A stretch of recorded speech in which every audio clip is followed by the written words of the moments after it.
Are we live? Oh, Is that possible? Are we live already? yes, we are. Hi there. I just see you. Oh, hi there. SR, Rhonda, Dorothy Joy, Andrea, Elizabeth Mitchell, Catherine Capel, Diana Lynch, John Mahoney, Ernie, I couldn't quite, Grace Murphy, Bob Feely. Hi there, Ray. Bonsoir. Bonsoir. Sorry, I didn't get to do my adjustments. Scott was faster than I am. Come. Which never happens. Monica Beraldi Borgida. Hi there, Andrea, and everyone in downtown Toronto. So a special treat for my wife tonight. Oh, how nice. And of course, in her French family, Neil Simon's memoirs, which I think are absolutely wonderful. When my book Ulysses as Cat and Other Animals comes out, I will read about a turtle that I had when I was a youngster named Neil Simon after the playwright. However, Neil never wrote any plays, but in any event, in honor of Caroline and her family, I am going to read about Neil Simon's memories of working with Jerry Lewis. I know how important he is to France, darling. This is a joke. Early on when we met, Caroline said she couldn't understand why Americans thought that, French people love Jerry Lewis. And maybe some do. I couldn't. Well, couldn't say. My father, if you ever see The Bellhop, is a brief 30 seconds in a Jerry Lewis film. So,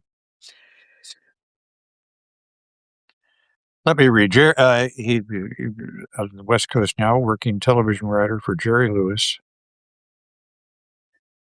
Neil Simon writes, I got some inkling of who Jerry Lewis, the man, was when he showed me around his Pacific Palisades home and opened the double-doored clothes closet in his immense private dressing room.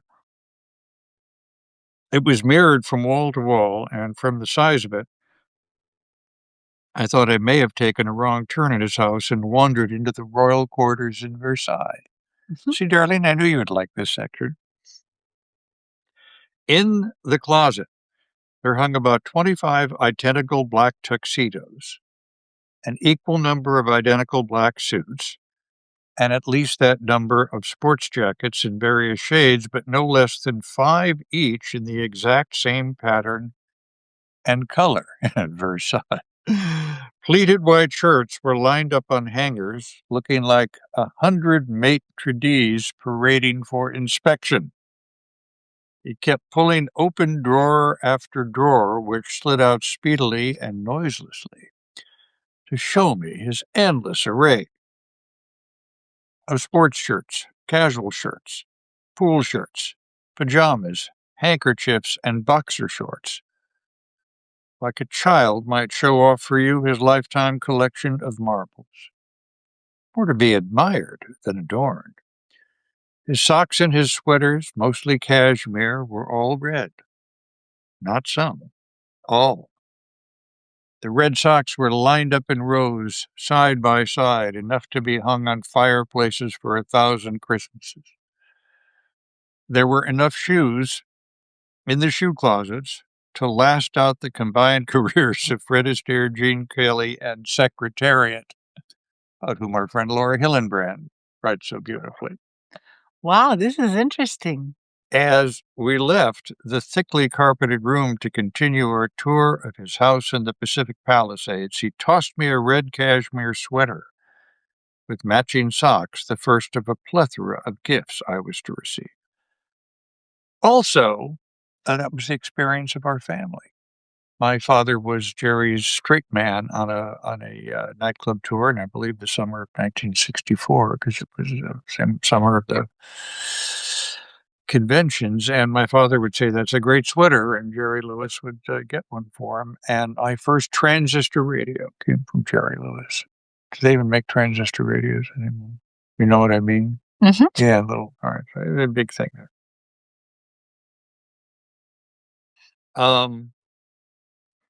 Generosity was not one of Jerry's shortcomings. as we went from room to room seeing his kitchen, his screening room, where one could play back a Jerry Lewis appearance anywhere in the world with a flick of a switch, his office, his electronic system, which could not only hear his children's breathing at night, but probably take their temperature as well. The presence in my arms kept mounting. The tour plus lunch took about an hour and a half. The discussion of what I was to write for the show took about 3 minutes. You know what I do, kid? I trust you. If you screw something up, don't worry. I'll make it funny. He's quoting Jerry Lewis. I love this. I do too. He immediately made a face and a rabbit sound, and I laughed. I admit it. When you're through writing, call me. He opened the front door. We'll have fun, you'll see. I didn't get this house for being stupid, and I never read a book in my life. Here, take this.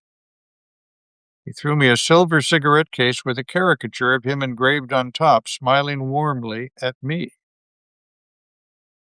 And as I started for my car, he yelled out for all to hear, "Thief! Thief! Stop him!" Then This is delightful. I agree. Then he closed the door and went back in. I opened the door of my car, my arms filled with, among other things, red socks, a red sweater, a green Jerry Lewis baseball cap, and a yellow umbrella, making me look like a burglar with bad taste. I had 2 sketches to write in 6 weeks. On the Caesar show, we used to write 2 sketches in 2 days. But then, of course, there were 8 of us. Now, for the first time in my life, writes Neil Simon, I was flying solo. Writing becomes easier for me when I know who I'm writing for.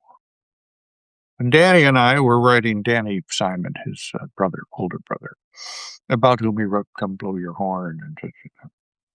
When Danny and I were writing monologues for comics in the early days, we never just wrote a routine, then looked to sell it to someone. We tailored it for specific comics. The bad comics just did jokes and weren't interested in just jokes. The really funny men, like Buddy Hackett or Phil Silvers, had their own unique style, their own particular vision of life. We wrote our routines specifically for them, and we had the ability to capture their rhythms and their personalities. This is contrary to writing for the theater or films. You write a play, then you cast your actors. I never wrote a film for a specific actor because the chances of getting that actor, especially a star, were somewhere between slim and anorexic. I'll amend that. I wrote 2 films which actors had already agreed to do based on that premise alone. Richard Dreyfuss and Marcia Mason in The Goodbye Girl, and Jack Lemmon in The Out-of-Towners. Once they agreed to sign on, I tailor-made the parts to fit their specific and unique gifts. It is, I imagine, easier to paint a portrait when someone is sitting for it. I do have Red Sox, SR. Now I know where you get it. I actually know. Writing for Jerry Lewis didn't present any real problems for me. As a matter of fact, I had the feeling that if I just gave him, I know I don't believe they're cashmere. I had the feeling that if I just gave him a premise and 20 props, he could be just as funny as with anything I could write for him. I wasn't being paid to think of 20 props. Knowing his loony, bombastic style, I was not likely to go astray and dash off some witty Noel Coward-type drawing room comedy. Unless, of course, there were 2 baboons sitting at the piano. Jerry, you go for the juggler. I finished both sketches in 5 days, writing full days and most nights. One sketch had Jerry as the inspector from the Department of Safety, looking over a factory for dangerous areas. Once he walked in wearing his ill-fitting suit and that Jewish Inspector Clouseau look on his face, the die was cast. Within seconds, he was twisted, mangled, pressed, stomped, and stretched in every machine and moving part he came in touch with. The other sketch, though vague in my mind now, I have not saved one single line of anything I ever wrote in my 10 years in television, or any of the comedy monologues Danny and I wrote in this developing years, was equally physical in its humor. I presented the sketches to Jerry in his offices on the Paramount lot. He sat and read them in stony silence. Not a sound, not a peep. How Not a- terrifying. yeah. Not a chuckle. He breezed through the pages, tossed them on the coffee table, just missing the coffee mug shaped in his own image, leaned back with his hands behind his head and said, "I love 'em. Hysterical. We're finished." Wasn't that easy? "But you never laughed once," I said, wrote Neil Simon. "I'll laugh when we do it. I'm not funny when I read." "So what about rewrites?" I asked. "We'll fix it in rehearsal. You're such a worrier. Go home. I'll see you in 5 weeks. "That's it," I said in amazement. "No meetings, no conferences, no nothing." The telephone rang. He was immediately on to other business. Another film, club dates in Vegas, interviews. He kept talking as he threw me something in cashmere, a red scarf with his signature in gold. As he talked, he put up his hand, spreading out his fingers, meaning, "I'll see you in 5 weeks."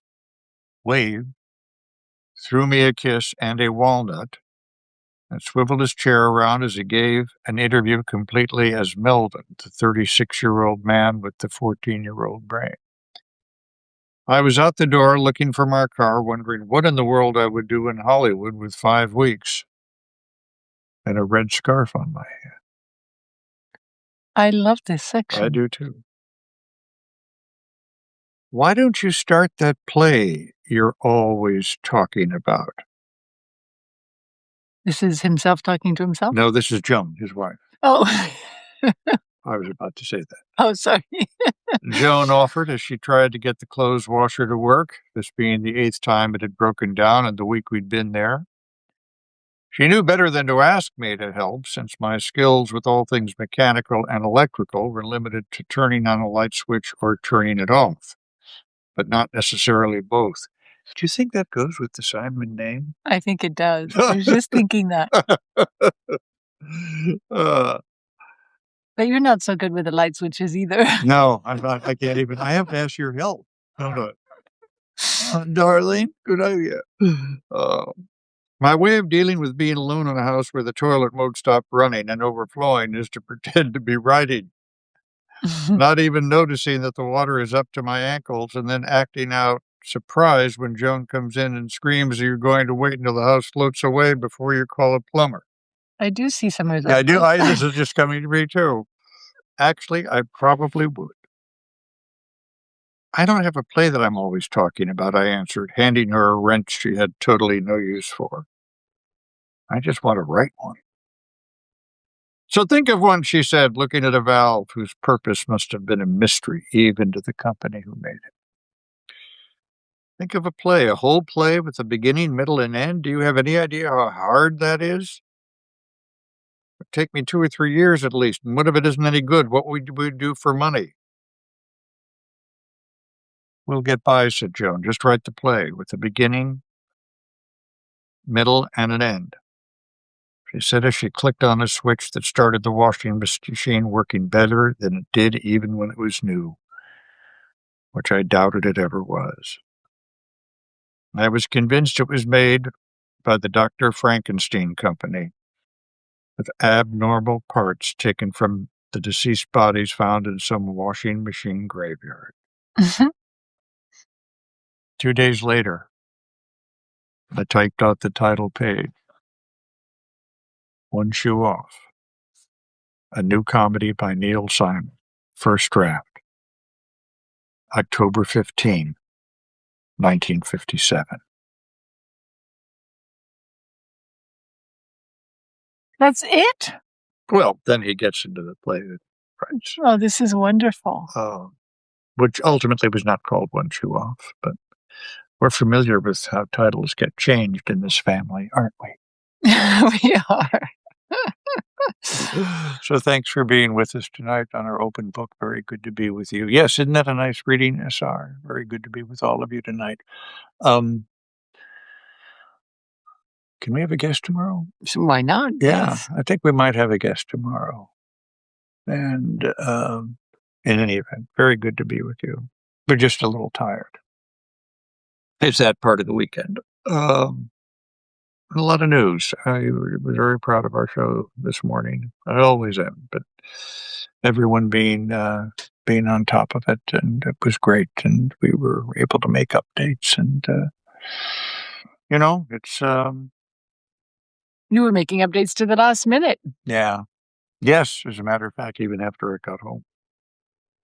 So, thanks for being with us tonight. Thank you, John. Rhonda, I have taken a nap. Yeah. All right. Well, thanks very much, everybody, for being with us, and good to be with you. And I don't know, there might be pizza in our future. Who can say? See you later. Take care. Bye-bye.